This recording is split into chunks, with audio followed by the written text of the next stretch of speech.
23 जून 1980। उस दिन सुबह दिल्ली के तपते आसमान में एक छोटे से हवाई जहाज ने झिलमिलाते हुए उड़ान भरी। ये पिट्स S-2A विमान था। विमान आसमान में कालाबाजियाँ दिखाने लगा, लेकिन कुछ देर बाद अचानक ये स्थिर हुआ, ठहरा और फिर सीधा गोता लगाया। पायलट समय पर उसे ऊपर नहीं उठा सका। चंद सेकंड के भीतर विमान धरती से टकरा गया, उसके चिथड़े उड़ गए। विमान में मौजूद पायलट की फौरन मौत हो गई। विमान उड़ाने वाले इस पायलट का नाम था संजय गांधी। उनकी मौत से 1980 के चुनाव में कांग्रेस की जीत त्रासदी में बदल गई। इस हादसे के एक दिन पहले शाम को पत्नी मेनका गांधी ने उनके साथ इसी विमान की सैर की थी। मेनका गांधी बताती हैं, इस सैर के दौरान मैं डर के मारे कई बार चीखती रही। जब हम जमीन पर उतरे, फटाफट घर पहुंचकर मैंने अपनी सास यानी कि इंदिरा गांधी से कहा, माँ, मुझे आपसे अनुरोध करना है कि आप संजय को ये विमान उड़ाने से मना कर दीजिए। वो चाहे कोई और विमान उड़ाए, मगर ये वाला विमान नहीं। हालांकि उस रोज़ तकदीर को कुछ और मंजूर था।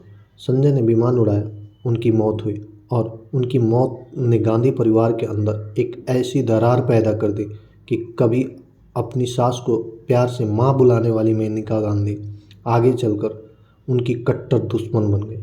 दुश्मनी इतनी बढ़ गई कि मेनका ने इंदिरा का घर छोड़ दिया। संजय गांधी का कांग्रेस की राजनीति में बड़ा योगदान हुआ करता था। पार्टी के बड़े फैसले पर्दे के पीछे से संजय काम किया करते थे। उनके बरक्स संजय के भाई राजीव को राजनीति से वास्ता नहीं था, लेकिन जब उनकी मौत के बाद राजीव गांधी को उनके उत्तराधिकारी के तौर पर सामने लाया गया तो इस बात से मेनका गांधी नाराज हो गए थे। इस नाराजगी का तज़किरा सागरिका घोष की किताब India's most powerful prime minister में मिलता है। सागरिका लिखती हैं कि मेनका ने सिमी गरेवाल को एक दफ़ा बताया था, मैं बहुत युवा थी और मेरी सास बहुत अधिक उम्र की थी। उस दुर्घटना में उन्होंने अपना सब कुछ खो दिया था और वे उससे कभी उबर नहीं पाए, लेकिन मेरे प्रति उनका रवैया ऐसा था कि तुम क्यों नहीं मरे। मेनका अपने बुरे संबंधों का दोष राजीव और उनके परिवार पर मढ़ती हैं। इंदिरा अपने दूसरे बेटे को चाहती थी। राजीव को सामने लाने के लिए मनाया गया। इसके लिए उनकी और उनके परिवार की बहुत सी मांगें माननी पड़ी। मेनका को दूर करना उन मांगों में से एक थी। राजीव के परिवार को कहा, अगर मेनका नहीं गई तो हम चले जाएंगे। मेनका को लगता था कि किसी जवान विधवा को उसका हक देने के मामले में गांधी परिवार ने अपरिपक्वता दिखाई। राजीव के आने के बाद मेनका का सिक्का कमजोर पड़ गया था। वे खुद को संजय के वारिस के रूप में स्थापित करना चाहते थे। खुशवंत सिंह तब हिंदुस्तान टाइम के संपादक के रूप में काम कर रहे थे। उन्होंने संजय की मौत के कुछ दिन बाद लिखा, संजय जैसे लोकप्रिय व्यक्तित्व की एकमात्र संभावित वारिस मेनका ही है, सिर पर सवार दुर्गा की तरह।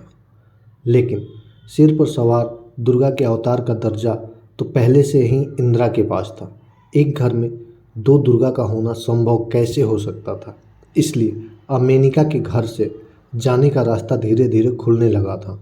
इस रास्ते को चौड़ा करने का काम किया मेनका की लखनऊ में हुई मीटिंग ने। मार्च 1982 में लखनऊ में अकबर अहमद ने एक सभा का आयोजन किया था।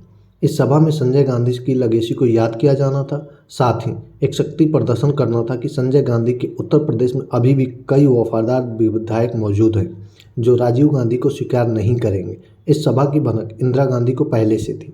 उन्होंने मेनका को इसमें शामिल न होने की हिदायत दे दी थी। हिदायत देकर वो अपने लंदन दौरे के लिए रवाना हो गए। अपने पति की लेगेसी किसी और के पास जाना मेनका को रास नहीं आ रहा था, इसलिए वो इस धमकी रूपी हिदायत के बावजूद उस सभा में शामिल हुई और वहाँ उन्होंने जोरदार भाषण दिया।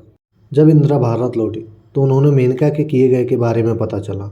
वो यह सुनकर आग बबूला हो गई। उन्होंने फौरन अपनी बहू को गुस्से से भरी एक चिट्ठी लिखी। चिट्ठी में मेनका को उनके परिवार और उनकी पृष्ठभूमि के लिए शर्मिंदा किया गया था। ये भी लिखा गया था कि वो संजय गांधी से शादी के लिए कभी राजी ही नहीं थी। एक तरफ गांधी परिवार के अंदर उथल पुथल मची थी, वहीं दूसरी ओर पंजाब में सिख अलगाववाद जोर पकड़ रहा था। इंदिरा को घर का कलेश भी मिटाना था और देश भी संभालना था। सभा में भाषण देने के बाद मेनका वापस दिल्ली के सफदरजंग स्थित घर पहुंची। वहाँ वो इंदिरा गांधी और परिवार के दूसरे सदस्यों के साथ रहती थी। इसी घर में 13 मार्च 1980 को वरुण गांधी का जन्म हुआ था। घर लौटने के बाद मेनका का इंदिरा से आमना सामना हुआ। उस रात घर के अंदर जो हुआ उसका जिक्र स्पेनिश लेखक हावियर मोरो ने अपनी किताब द रेड साड़ी में किया है। 28 मार्च 1982 की सुबह मेनिका का इंदिरा से आमना सामना हुआ। मेनिका ने इंदिरा से अभिवादन किया। जवाब में इंदिरा ने कहा, हम बाद में बात करेंगे। इसके बाद मेनिका ने खुद को अपने कमरे में बंद कर लिया। कुछ देर बाद एक नौकर उनके पास खाना का थाली लेकर आया। मेनिका ने उनसे पूछा, आप खाना कमरे में क्यों लाए हो? जवाब मिला, श्रीमती गांधी ने कहा है कि वो नहीं चाहती कि आप दोपहर का खाना परिवार के बाकी सदस्यों के साथ शामिल हो। 1 घंटे बाद वो नौकर वापस आया और मेनिका से कहा, श्रीमती गांधी ने आपको बुलाया है। हावियर आगे लिखते हैं, गलियारे के नीचे जाते हुए मेनिका के पैर कांप रहे थे। वो मीटिंग हॉल में के बाहर इंतजार कर रही थी। ये इंतजार लंबा होता जा रहा था। इस दौरान मेनिका एक छोटी लड़की की तरह अपने नाखून चबा रही थी। अचानक उन्होंने शोर सुना और इंदिरा दिखाई दी, गुस्से में और नंगे पांव।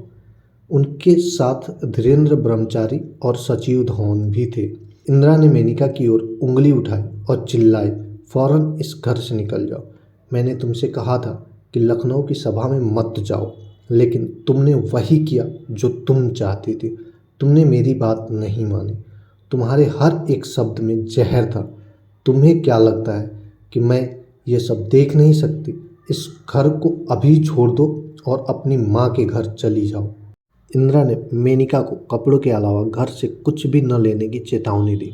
इस गहमा-गहमी के बाद मेनिका ने खुद को अपने कमरे में कैद कर लिया। उन्होंने अपनी बहन अंबिका को फ़ोन घुमाया और पूरा किस्सा सुनाया ताकि वो प्रेस को सारी बातें बता सके। रात के 9 बजे तक घर के सामने अंतर्राष्ट्रीय संवाददाताओं का एक हुजूम खड़ा हुआ था। इसमें कई फोटोग्राफर भी मौजूद थे। बात इतनी फैल गई थी कि पुलिस बल भी बड़ी संख्या में तैनात हो गई थी। तभी मेनिका की बहन अंबिका भी वहां पहुंच गई थी। मेनिका और अंबिका आगे की रणनीति तैयार कर रहे थे कि अचानक इंदिरा कमरे में घुसी और मेनिका से एक बार फिर घर से निकलने को कहा। अंबिका ने इंदिरा की बात को काटते हुए कहा, वो कहीं नहीं जाएगी और ये उसका भी घर है। गुस्साई इंदिरा गांधी ने जवाब दिया, नहीं, ये तुम्हारा घर नहीं है, ये भारत के प्रधानमंत्री का घर है। इसके बाद अंबिका ने अपनी बहन मेनिका का सामान पैक किया। कुछ देर में मेनिका का सामान एक गाड़ी में लादा जा रहा था। मेनिका उस घर से अकेले नहीं जा रही थी। उन्होंने अपने साथ 2 साल के बेटे वरुण गांधी भी थे। इंदिरा गांधी अपने पोते को छोड़ने के लिए तैयार नहीं थी। हावियर लिखते हैं, इंदिरा ने रात में ही अपने मुख्य सचिव पीसी अलेक्जेंडर को बुलावा भेजा। अलेक्जेंडर आधी रात को हड़बड़ी में उठे। उन्हें लगा कोई अंतर्राष्ट्रीय संकट आ गया है।